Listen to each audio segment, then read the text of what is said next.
gente compra o leite na caixinha que está escrito enriquecido com cálcio e ferro. Isso, ele é enriquecido com cálcio, que interfere na absorção do ferro. Então ele não presta. Não, para ferro não. Para ferro não. Para ferro ele não ajuda. E comer é igual... Então, como é que a gente tem que fazer? Criança deveria ter, a partir de uma certa idade, 5 refeições. De manhã, quando acorda, é leite. Lanche da tarde é leite, antes de deitar, leite. Almoço, fruta, jantar, fruta. Então, almoço quer dizer o quê? Arroz, feijão, bife, salada. Olha só, tomate tem bastante vitamina C. Então, quando você faz uma salada e coloca o tomate, ela ajuda a absorção do ferro dos vegetais. Sabe aquela salada que toda criança come e adora? Que ela troca o nuggets, troca a batatinha frita. Minha sobrinha só que eu conheço que faz isso. Pois é, deve ser a sua sobrinha e mais uma meia dúzia. Aquele menino do comercial. O do comercial tem chicória. Isso, esse não funciona. Não funciona. Você olhando aqui para trás, assim, você vai ver muita gente muito bem nutrida. Bem nutrido demais. Muito demais, inclusive. Mas você vai fazer exame de sangue deles e eles são capazes de não ter quantidade de ferro adequada. Agora, olha só. São gordinhos e anêmicos. Isso acontece muito com criança. Porque ela come muito, mas o alimento que ela come, além de não conter ferro, interfere na absorção do ferro. Primeiro você tem a baixa de ferro para depois de um tempo ter a anemia. A gente, quando vai tratar uma anemia com ferro, a gente trata mais ou menos por 4 meses. Os 2 primeiros meses para refazer o estoque de ferro e 2 meses para corrigir a anemia. Mas existem crianças que têm uma predisposição a terem mais anemia? Algumas crianças apresentam um pouco de predisposição, mas nada que uma alimentação adequada não corrija, não mantenha. O importante é não ter que corrigir. O importante é ter uma alimentação saudável que tem que começar com um aleitamento materno exclusivo até o 6º mês e depois a introdução dos alimentos ser feito de forma gradativa. Né? Mas você estava me dizendo agora, doutor, que a carne é o que tem o ferro M. Isso. Os legumes não. Não. E famílias que têm filhos vegetarianos? Olha, adoro vir aqui porque você me permite esclarecer as principais dúvidas que a gente acaba tendo. Excelente.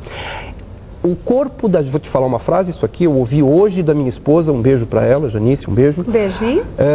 Que é nutricionista, e ela me falou o seguinte: o corpo da gente não é um tubo de ensaio.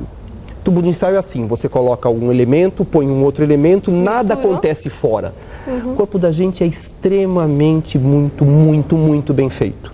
Então, para quem é vegetariano, existem circunstâncias que fazem com que o ferro não M seja melhor absorvido, apesar de não ter a carne, pelo tipo de alimento. O que não quer dizer se adequa de alguma forma. O que não quer dizer que essas pessoas que são vegetarianas não tenham que ter um controle maior. Então, por exemplo, eu não faço um hemograma de rotina. Eu faço um hemograma dentro de um certo prazo, enfim. O vegetariano tem que ter um acompanhamento da sua possível anemia, e no vegetariano, o ovo lácteo vegetariano não tem problema de vitamina B12, mas o vegetariano vegan, sem ovo e sem leite, esse pode ter até deficiência de vitamina B12, provocando um tipo específico de anemia que chama anemia megaloblástica. E aí você tem que suplementar com vitamina B12. Mas o ferro, nesse tipo de alimento, ele acaba sendo melhor absorvido. Não é o ideal. Sim, crianças precisam não só do ferro da carne, mas da proteína que essa carne tem.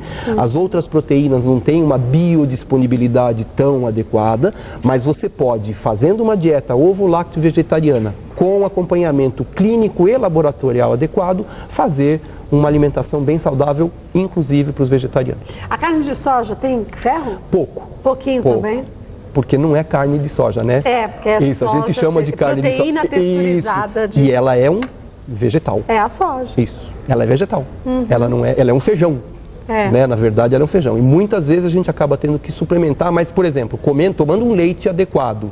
O ovo, a gema de ovo, também é um que não tem uma biodisponibilidade boa. 10% só a biodisponibilidade do ferro que tem na gema do ovo. Então você não consegue absorver tudo. Não. Existem algumas etnias que têm uma propensão maior a desenvolver anemia? Existem alguns tipos de patologias que se desenvolvem na raça negra, nos italianos. Então você tem um tipo de anemia que se chama anemia falciforme, um outro tipo que se chama anemia do Mediterrâneo, talassemia, enfim, onde você tem uma não absorção adequada de ferro, onde você tem uma anemia por uma hemólise, uma destruição do sangue.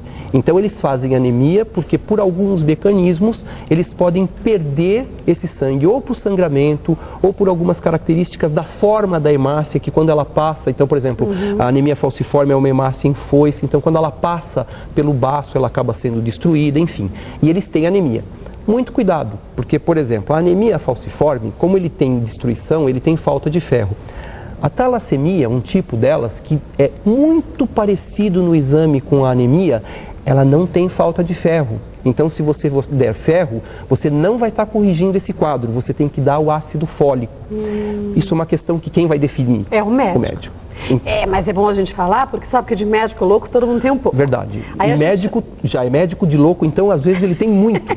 Então é bom a gente avisar. Mas mais louco ainda é aquela mãe, aquele pai que, munido de ótimas intenções, pega o receituário médico e fala, aqui, ele tem anemia, não vê o restante do que diz, né? Só vê a primeira palavrinha, anemia. Vou colocar bastante ferro, vou dar por minha conta e risco, aliás, um suplemento. Deixa eu até colocar uma outra coisa que era muito utilizada, tá? Que é a história de cozinhar em panela de ferro e o prego. Eu não vou nem contar a história que precisa tirar o prego antes de servir, tá? Não é, pelo amor de Deus, aquela história, não. Mas panela de ferro é boa mesmo? Então, dá um gosto muito gostoso, mas o tipo de ferro da panela que sai é um ferro que chama férrico, e o que a gente precisa é o ferroso. Então, este ferro não ajuda em nada. Ele dá um gosto diferente. Quem cozinha em panela de ferro, quem come, é uma delícia. Prego, não. Não dá certo, não rola, prego não rola. O melhor é ter uma alimentação equilibrada, seguir direitinho a orientação do médico, acima de tudo o aleitamento materno. Bárbaro. Com exclusividade até o 6º mês. Até o 6º mês de vida. E que depois não adianta absolutamente nada você entupir seu filho de legumes, de alimentos que você diz que são saudáveis, se você não tem uma alimentação igual também. Mas isso é perfeito, porque a casa tem que comer bem. Não adianta você ser... isso é muito comum, né? Você tem um pai que não come salada, uma mãe que não come salada, chegam no consultório e falam assim, meu filho não come salada. É verdade? Puxa, mas como é assim? Como é que é a dieta na sua casa? Não, quem dá comida para ele? Sou eu. Mas você já deu tomate para ele? Eu não gosto de tomate. A mãe não gosta, o pai não gosta, não oferece para o filho. E aí assim... oferece, mas quer tomate.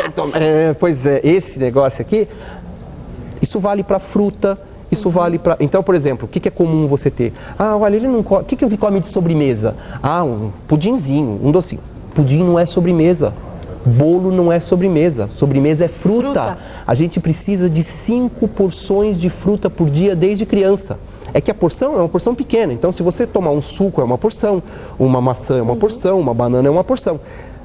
Sobremesa de almoço é fruta, sobremesa de jantar é fruta. O nosso café da manhã devia ter o seu leite, um pãozinho, um queijo, manteiga e fruta.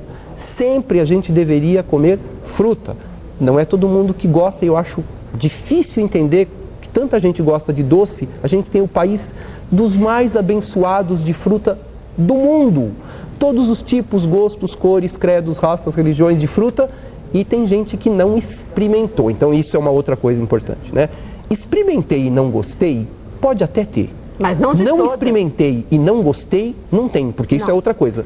Você já experimentou todas as frutas? Todas. Qual que você experimentou? Banana e pera. Todas. E o morango? E a jaca? E a jaca? E o mamão? A cereja? O melão? Não experimentou. Não experimentou. Se experimentar... Mas infelizmente a gente vive hoje em dia em dias tão corridos que as pessoas acham mais fácil fazer um pudim do que descascar um abacaxi. Comprar um pudim.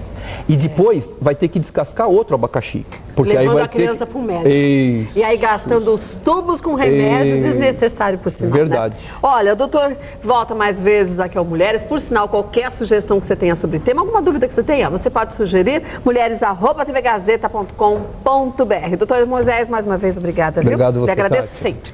Olha, viu só? Não é difícil ter saúde. Primeiro, se você está pensando em engravidar, já se organiza direitinho para você só até o 6º mês, pelo menos, você só oferecer o leite materno para o seu filho. Essa já é uma garantia de saúde para uma vida todinha.